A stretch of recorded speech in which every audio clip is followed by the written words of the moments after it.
Bonjour, je suis Agram. Cette semaine, nous allons parler du retour du divin, peindre Dieu à la Renaissance.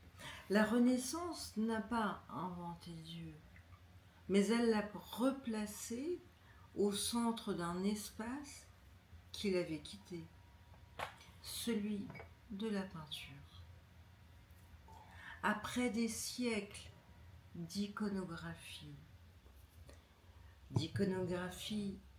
hiératique, codifiée par la scolastique, le divin réapparaît au XVe siècle dans un régime nouveau, non plus comme présence absolue, mais comme figure à habiter, à toucher, à penser.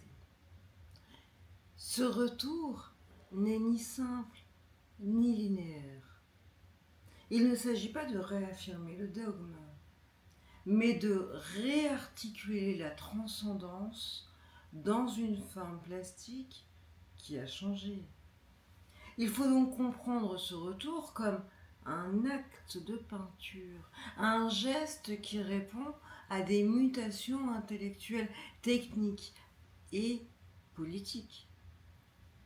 Le divin comme tension entre visibilité et savoir, c'est bien l'un des moteurs du retour du divin. C'est la nouvelle place du savoir dans l'image. La Renaissance se construit sur la redécouverte des textes antiques, mais aussi sur une relecture du christianisme à travers l'humanisme. Dès lors, Dieu n'est plus seulement l'objet de la foi, mais celui d'une pensée active. Léon Battista Alberti, dans Des Pictura 1435, propose une théorie de la perspective qui permet d'organiser rationnellement le monde. Le divin, dans ce cadre, devient forme intelligible, lisible, accessible par la géométrie du regard. Léon Battista Alberti, dans De Pictura 1435, Masaccio, la Trinité, Santa Maria Novella à Florence, aux alentours de 1427. La fresque articule la profondeur géométrique avec la hiérarchie céleste. Dieu est dans l'espace, mais hors de l'image. L'invention du corps divinisé. La peinture de la Renaissance introduit la chair dans le sacré. Le Christ n'est plus seulement et simplement le symbole de la rédemption, il devient corps à peindre, à incarner. Ce glissement, il est fondamental. Andrea Mantegna, dans Le Christ mort, environ 1480, place le spectateur face à une dépouille vue en perspective abrupte. C'est une composition qui dérange. Le corps divin est presque charnel, pesant, à la limite de l'image anatomique. Mais Andrea Mantegna, dans Le Christ est mort, toujours 1480, la douleur devient structurelle et visuelle.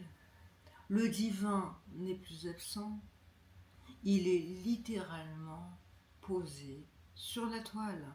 Et même chose chez Bellini, dont les vierges à l'enfant ne flottent plus dans des fonds d'or, mais s'ancrent dans des paysages visibles, presque vénitiens.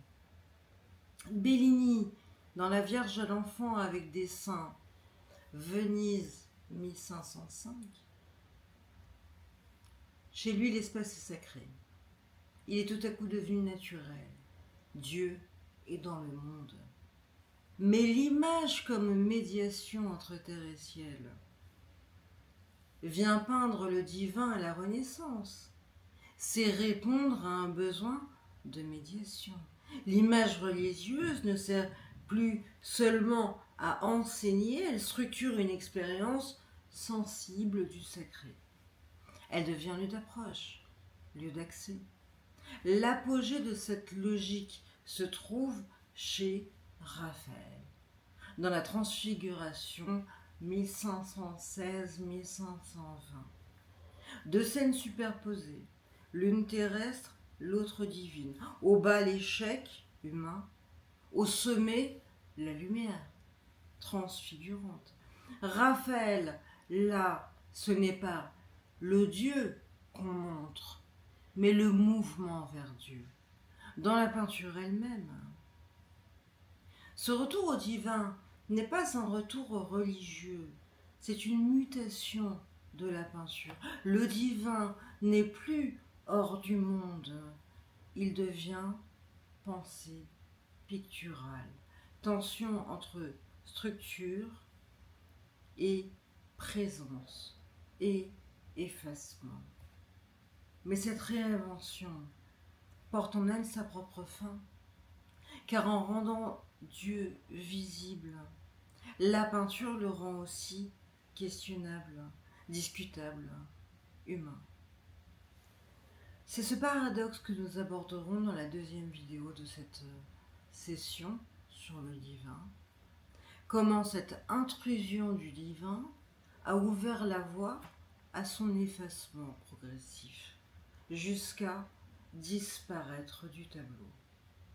Je vous dis à mardi prochain et en attendant, soyez heureux.